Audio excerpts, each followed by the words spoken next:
दोस्तों, इस कहानी में किसी भी कैरेक्टर को नाम नहीं दे रखा है तो हम भी नहीं देंगे। कहानी शुरू होती है और हमें एक अजीबोगरीब फैमिली दिखाई जाती है जिसमें थे मॉम, डैड और उनके 3 बच्चे, जिनमें 2 लड़कियां और एक लड़का था। ये अजीब परिवार आबादी से बहुत दूर रहता था, मतलब बिल्कुल ही सुनसान जगह पर। और इन लोगों ने अपने घर के चारों तरफ ऊंची ऊंची दीवारें बांध रखी थी ताकि इन्हें बाहर का कुछ भी पता ना चल सके। साथ ही इनके परिवार के कुछ अजीब नियम थे, जैसे कि माँ बाप अपने बच्चों को बाहर नहीं जाने देते और तो और ये लोग अपने बच्चों को घर पर ही पढ़ाते थे। साथ ही इन्होंने अपने बच्चों को ये भी बता रखा था कि दुनिया का सबसे खतरनाक जानवर बिल्ली है, इसलिए जब भी तुम बिल्ली को देखो तो तुम्हारी गांड फटनी चाहिए। फिर हम देखते हैं कि तीनों बच्चे एक रिकॉर्डिंग सुन रहे होते हैं जो कि इनकी माँ ने इन्हें सिखाने के लिए रिकॉर्ड की थी। वहीं दूसरी तरफ हम इन सबके डैड को देखते हैं जो कि एक फैक्ट्री में काम करता है। फिर वो अपनी ही फैक्ट्री की सिक्योरिटी गार्ड को अपनी कार में बिठाकर घर लाते हैं। उन्होंने सिक्योरिटी गार्ड की आंखों पर पट्टी बांध रखी थी ताकि उसे ये पता ना पड़े कि ये लोग रहते कहाँ पर हैं। अब डैड यहाँ पर सिक्योरिटी गार्ड को घर इसलिए लाए हैं ताकि ये उसके बेटे के साथ मजदूरी करके उसकी शारीरिक जरूरतों को पूरा कर सके।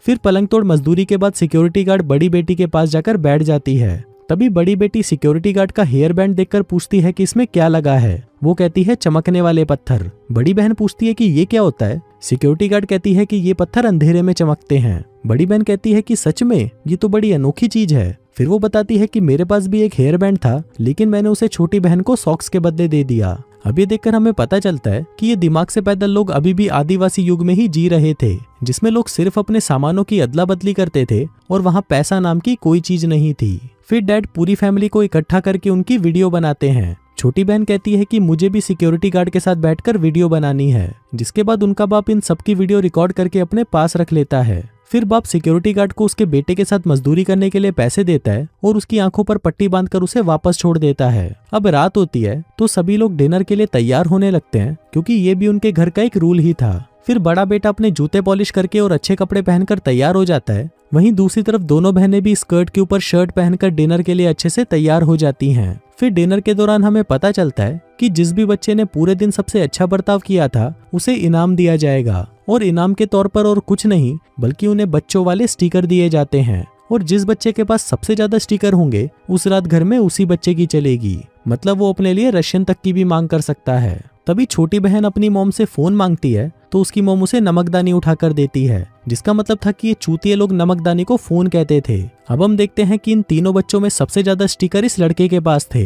अब आप लोगों को लग रहा होगा कि ये तो रशियन मांगने वाला है, लेकिन ये चूतिया कहता है कि हम तो टीवी देखेंगे। हमें लगता है कि चलो ये कोई मजदूरी वाली फिल्म देखेंगे, लेकिन ये भोसड़ी वाले अपने दिन में रिकॉर्ड की गई वीडियो को रात में देखते हैं, क्योंकि इनके बाप ने इन्हें कुछ बता ही नहीं रखा था कि मूवी जैसा कुछ होता भी है। फिर अगली सुबह हम देखते हैं कि लड़का अपनी डैड की कार को धो रहा होता है, जिसके बाद वो पेड़ों के पास जाकर उनसे बातें करने लगता है। लेकिन तभी अचानक उसके पिछवाड़े में चुल सी मचती है और वो पत्थर उठाकर उन दीवारों के बाहर फेंकने लगता है, और ये बकचोदी करते हुए उसे उसके पेरेंट्स देख लेते हैं। अब उसे इस गुनाह की सजा दी जाती है, जिसमें उसे लिसरीन का एक ढक्कन कुछ देर तक अपने मुंह में रखना था, और जब तक उसके पिछवाड़े में बुरी तरह से जलन ना हो वो इसे थूक नहीं सकता था। फिर अगले दिन इनके घर के ऊपर एक एरोप्लेन उड़कर जा रहा होता है। तभी उसे देखकर बड़ी बहन कहती है कि काश ये नीचे गिर जाए और मुझे मिल जाए, लेकिन तभी उसकी माँ उसके मुंह पर एक जोर का चमाट मारती है और कहती है कि जब तुम इसके लायक हो जाओगी तब ये तुम्हें मिल जाएगा। फिर हम देखते हैं कि ये लोग दिन भर टाइम पास करने के लिए उल्टे सीधे काम करते रहते थे,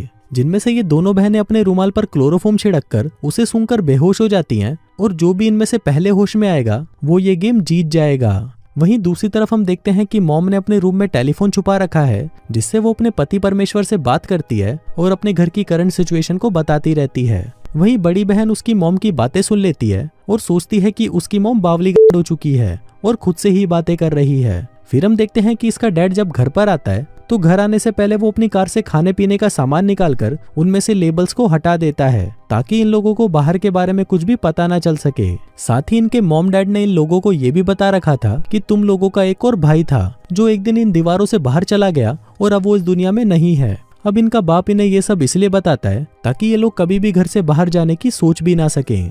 फिर अगले दिन रोज की तरह इनका बाप ऑफिस के लिए निकल जाता है और घर वापस आते वक्त वो अपने डॉग को लेने जाता है जिसने उसे ट्रेनिंग के लिए दिया हुआ था। लेकिन डॉग का ट्रेनर डैड से कहता है कि तुम्हारे डॉग की अभी 2nd लेवल की ट्रेनिंग जारी है और अभी उसे इसी तरह 5 लेवल को और पूरा करना है। अब क्योंकि डैड को अपना डॉग नहीं मिला था तो वो घर जाकर अपनी पूरी फैमिली को कुत्ता बनाकर उनसे भुकवाने लगता है। और इससे हमें पता चलता है कि बाप ने अपने बच्चों की परवरिश कुत्ते की तरह की थी ताकि ये अपने बच्चों को जो भी बोले उसके बच्चे वही करें। फिर अगले दिन हम देखते हैं कि डैड सिक्योरिटी गार्ड को लेकर फिर से घर आते हैं ताकि वो उसके बेटे के साथ दबाकर मजदूरी कर सके। लेकिन इस बार वो सिक्योरिटी गार्ड उस लड़के को अपना कीबोर्ड चाटने को कहती है, लेकिन लड़का ये पाप करने से मना कर देता है। जिसके बाद सिक्योरिटी गार्ड बड़ी बहन के पास जाती है और उससे पूछती है कि क्या तुम्हें ये हेयर बैंड चाहिए जिसमें ये चमकीले पत्थर लगे हैं। बड़ी बहन कहती है कि हाँ मुझे चाहिए। सिक्योरिटी गार्ड कहती है तो तुम्हें इसके बदले मुझे भी कुछ देना होगा। बड़ी बहन कहती है कि क्या देना होगा। सिक्योरिटी गार्ड कहती है कि इसके बदले तुम्हें मेरा कीबोर्ड चाटना होगा। अब क्योंकि बड़ी बहन को वो हेयर बैंड चाहिए ही था इसलिए वो दबाकर उसके गुलाबी कीबोर्ड को चाटने लगती है। अब कीबोर्ड चाटने के बाद बड़ी बहन को लगता है कि शायद सिक्योरिटी गार्ड को इससे बहुत मजा आया होगा, इसलिए अब वो भी अपना कीबोर्ड चटवाना चाहती थी। तभी बड़ी बहन छोटी बहन से कहती है कि क्या तुम्हें ये हेयर बैंड चाहिए। छोटी बहन कहती है कि हाँ मुझे ये चाहिए। बड़ी बहन कहती है तो इसके बदले तुम्हें मेरा कीबोर्ड चाटना होगा। अब छोटी बहन सबसे पहले उसका कंधा चाटती है क्योंकि बड़ी बहन को ये पता नहीं था कि कहाँ चटवाने में ज्यादा मजा आता है। इसके बाद बड़ा भाई बाहर अपने एरोप्लेन के साथ खेल रहा था कि तभी वहाँ पर बड़ी बहन आती है और कहती है कि ये एरोप्लेन मेरा है, ये मुझे दे दो।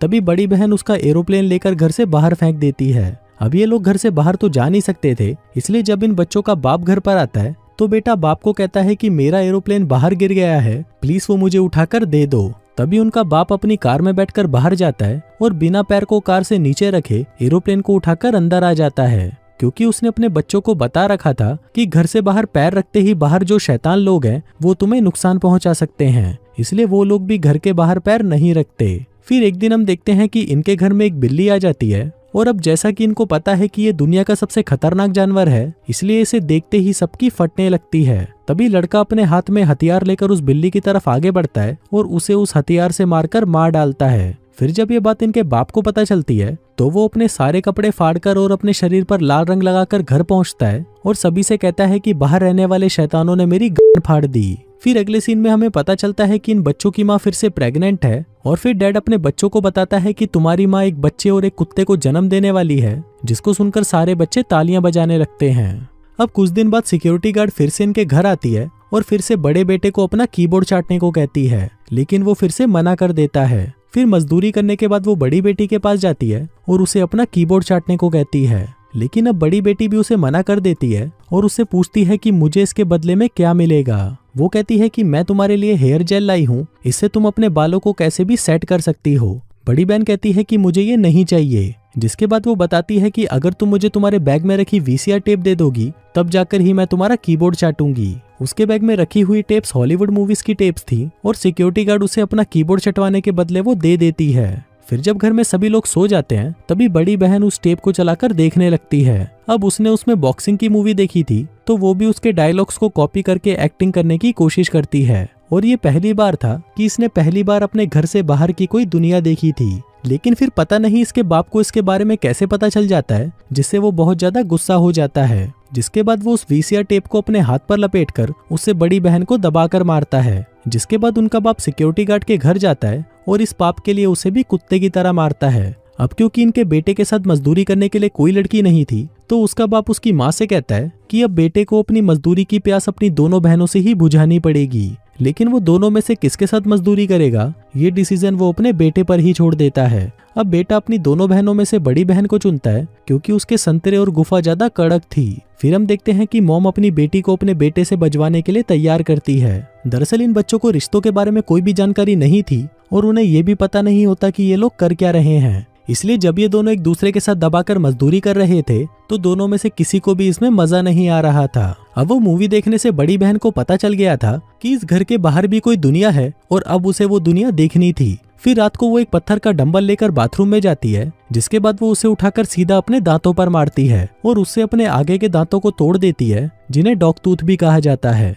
अब बड़ी बहन ने ऐसा इसलिए किया क्योंकि उनके पेरेंट्स ने उन्हें बता रखा था कि जब तक तुम्हारे डॉग टूथ ना टूट जाए तब तक तुम इस घर के बाहर नहीं जा सकते। और डॉग टूथ इतने मजबूत होते हैं कि वो सिर्फ बुढ़ापे में ही टूटते हैं। इसलिए बड़ी बेटी अपने डॉग टूथ को खुद ही तोड़ देती है, जिसके बाद वो अपने डैड की कार की डिक्की में जाकर छुप जाती है। क्योंकि उसे पता था कि बाहर की जमीन पर वो कदम नहीं रख सकती, इसलिए वो कार की डिक्की में जाकर छुप गई। इसके बाद जब उसके बाप को पता चलता है कि उसकी जवान बेटी घर से भाग गई है तो वो सभी लोग उसे घर के बाहर ढूंढने लगते हैं। लेकिन अब कोई भी उसका नाम नहीं जानता था, क्योंकि इन भूत वालों ने उसका कोई नाम ही नहीं रखा था। इसलिए वो सभी उसे भौंक कर बुलाने लगते हैं, लेकिन उन्हें उसके बारे में कुछ पता नहीं चलता। जिसके बाद कई घंटों तक ऐसे ही भौंकने के बाद वो सभी वापस घर के अंदर आ जाते हैं। अगले दिन डैड अपनी कार को लेकर अपने ऑफिस की तरफ निकल जाता है, जिसकी डिक्की में अभी भी उसकी बड़ी बेटी छुपी हुई थी। और इसी के साथ ही ये कहानी यहीं खत्म हो जाती है। दोस्तों, आपको ये फिल्म एकदम चूतिया लग रही होगी, लेकिन इस फिल्म ने अपने पीछे अवार्ड्स की लाइन लगा दी थी और इसके साथ ही इसे ऑस्कर के लिए भी नॉमिनेट किया गया था। बाकी दोस्तों, आपको वीडियो कैसी लगी